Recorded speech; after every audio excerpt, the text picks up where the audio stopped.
السلام عليكم سؤال أصحابتا صاحبي maanta waxaan sharaxaad dhamaystiri doonaa filimkii Fanguri intana muuqaalkan ugu dugulin waxaan idinkaga mahadcelinayaa muuqaalka ka soo horeeyay sida aad fiidiyowga u laagarayseen aan asxaab midkana laagta ka is sheegto waa kanana filimkii ee daawasho wacan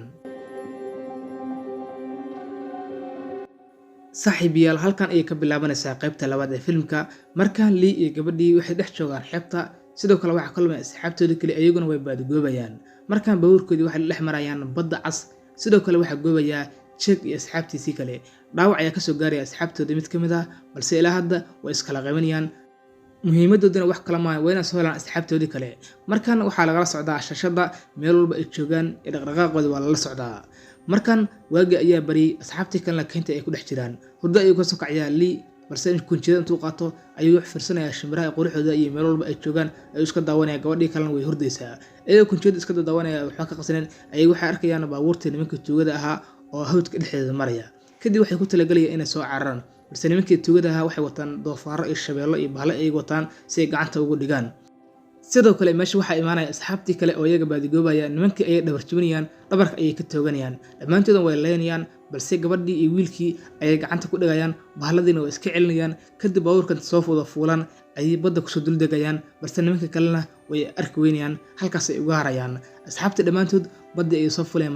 balse baabuurkoodu waa nooca baabuurta kale taayirada laabta markuu biyaha yimaado kadib arrintii way u suurogelaysaa balse baddii ay soo dhex qaadayaan marka waxay u muuqdaan inuu jawigooda degan yahay balse iyagoo meesha taagan ayay waxay arkayaan mar kale tuugadii oo duwan wata oo soo bahaysatay waxay isku dayayaan inay tuugada ka farabaxsadaan balse tuugadii waxay ku ceerayaan doomo iyo waxyaalo fara badan geesaha ayay ka marayaan siday gacanta ugu dhigi lahaayeen meeshuna waa hawd balse meeshii waxa ka bilaabanaya dagaal korkoodii doomiyii korkoodii waxay isku dayayaan gabadhii qaataan marka gabadha qaataan gabadhii waxay bilaabaysaa inay isdifaacdo gacanta ay ka qarinaysaa ninka tuuga kadib waxay isku dayayaan inay iska dhacshaan balse doontii ay gabadha saaranayaan markii doontii ay gabadha saartaan balse ma uga haraya ninka la yiraahdo Lee ma uga harayo doonta ay ugu soo kor doofulaya waxay isku dayeen inay gabadha ka badbaashaan markaan dagaalkii uu xumaaday tuugadii qaar kamid ah ee gabar ayaa wax ku dhacayaan badii balse badii ayay ku leeyihiin ka badbaada markaan gabadhii waxa soo badbaadinaya ninka lagu magacaabo Jack doonta ayuu soo saaraya waxa la qabanayaa Lee iyo gabadhii ayaa la qabanaya Lee ayaa wax soo gaaraya dhaawac balse ninkii tuuga ahaa wuxuu sameeyaa inuu doonta ku qaato kadibna uu la aado dhankaas mudaniisi uu geeyo maadaama hawsha loo soo diray uu ku guuleysay balse gabadhii aabeed wuxuu u sheegayaa Jack in gabadhiisa la soo badbaadiyo asaguna lacagtii laga rabay maxfarashada uu geeyo markaan waxa la sameeyaa Charlie in la soo kaciyo oo loo yeero wiilkiisa ayuu soo mactalamanaya maadaama ay tahay dhalashadiisii asxaabta dhameedna oo hambalyanayaan dhamaantood waxa loo sheegay ciidanka in isteer gareeyaan balse Charlie markaan waa loo hambalyanaya sababtoo ah waa dhalashadiisii kadib Charlie iyo ciidamadii waxa lagu amrayaa inay soo tagaan oo soo badbaashaan ninkaas taliyihii si gooni wuxuu la hadlayaa ninka lagu magacaabo Charlie wuxuuna u sheegayaa inuu sabab saaxiibkiis iyo asxaabtii kale marka ciidanka dhamaantood qoryoodii ay cabaysanayaan waa isdiyaar garanayaan maadaama dagaal ay sugayaan taliyihii ayaa ciidanka dhamaantood isku yeerayaa wuxuuna u sheegayaa in la sababsho asxaabtaas kale dhamaantoodna waa u qodbeenayaa ciidamadii waa soo baxayaan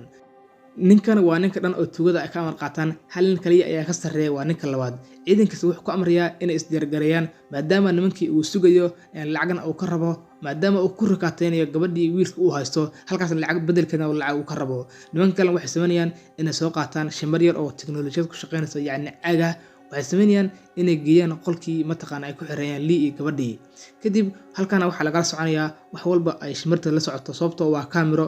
baashi ayaa la soo sameeyaa waxa la geenayaa qolkii ay ku xiraayeen gabadhii iyo wiilkii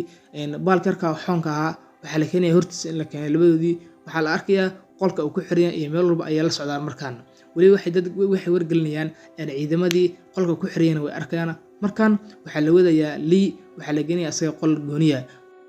waxay u geenayaan ninkii gangsterka ah balse gangsterka wuxuu weydiinayaa su'aalo fara badan kadib wuxuu sameeyaa inuu boorso ay mataqaana bambo ah xabadka uga xiro kadib waxa la weynayaa shashada ee la weynayaa inuu ninkii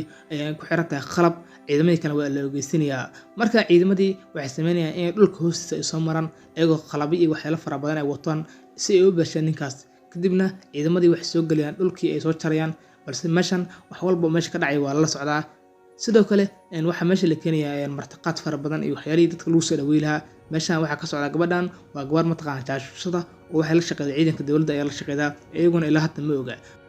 markan waxaa imaanaya wafdigii la sugayay uu ka mid yahay ninka lagu magacaabo Captain Dawes oo gabadhiisa meesha ka afduuban tahay. Sidoo kale waxaa la socda Jack iyo ciidamadiisa dhammaantood halkaana amnigeedu waa adag tahay. Waxaa soo degaya Jack iyo ciidamadiisa dhammaantoodna way waardiyanayaan. Markan wax walba ay meeshii tagayaan shaashada ay lagala socdaa maadaama meeshii ay waxyaalo camera ay u yaalaan. Ciidamadii kale ayaa meesha soo galaya waxay sameynayaan inay ciidamada kale saraakiisha ay tartiib u dilaan balse waa la ogaanayaa mar alla markii ay soo degaan oo gudaha yimaadaan gabadhiisa ayaa la soo qabanayaa markaas midiya surka laga saarayaa balse ninkii Captain Dawes wuxuu leeyahay wax walba aniga diyaar lahaa ee istashiye kaliya wuxuu leeyahay ninkii lacagta ay u soo wareejiyay hadii kale gabadha waan dilayaa wax walba ay u sheegayaa balse markii boorsada loo keeno boorsadii waa qayaano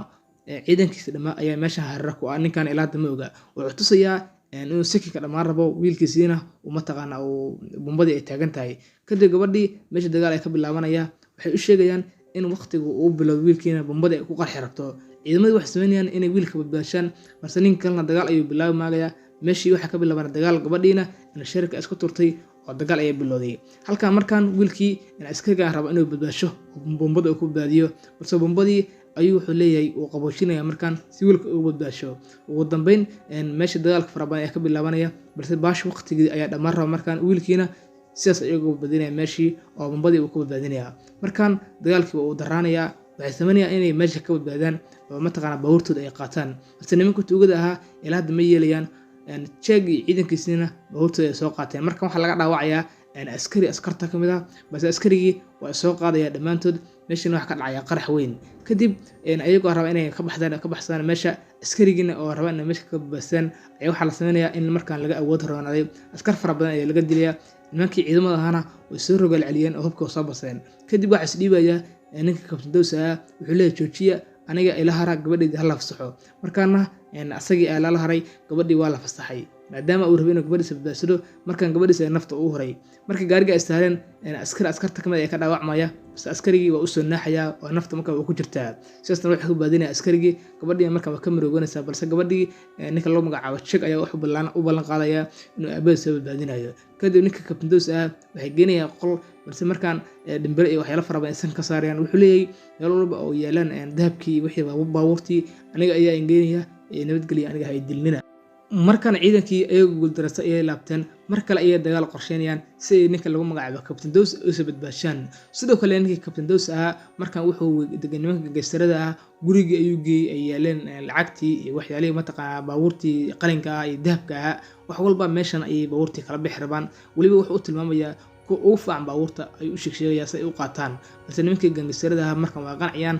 baabuurtii ay soo kaxaysanayaan mid walba baabuurka ay ku dhacayaan kadib waxay rabaan inay magaalada ka dhex baxaan balse nimankii booliska way ogaanayaan meesha ay marayaan xilligan kadib waxay sameynayaan booliskii inay soo ceersaan diyaarado iyo waxyaalo fara badan ay ku soo ceeriyaan gabadhan mootalida waxay rabtaa inay qabato nimanka tuugada mid kamid ay kor go'aanaysaa kadib waxay ku qabanaysaa cijo balse tuugada kale waxay isleeyeen baxsada magaalada ay baabuurta marsiinayaan kadib waxay rabaan inay baxsadaan mar markay baxsan maagaan waxa ka daba tagay ninka loo magacaabo Captain Lee wuxuu uga soo boodaya kor yacni bundada kor iska tuuraya markaana waxa gacanta lagu dhagayaa nimanka tuugada ahaa dhammaantoodna waxa lagu gurayaa meesha mataqaana bahalada lagu xanaaneeyo ee biyaha iyo kadibna waxa dilaya malaygii sidaasna waxa ku dhamaanaya filimkii markaana waxa la badbaashay Captain Dawes iyo xaaskiisii sidaasna ay ku kulmeen markaana filimkii intan ay geeyay ana saxaabay aninkuna intan bixin muuqaalkan laag saara una shargara asxaabtina kale muuqaalkan ay noo balna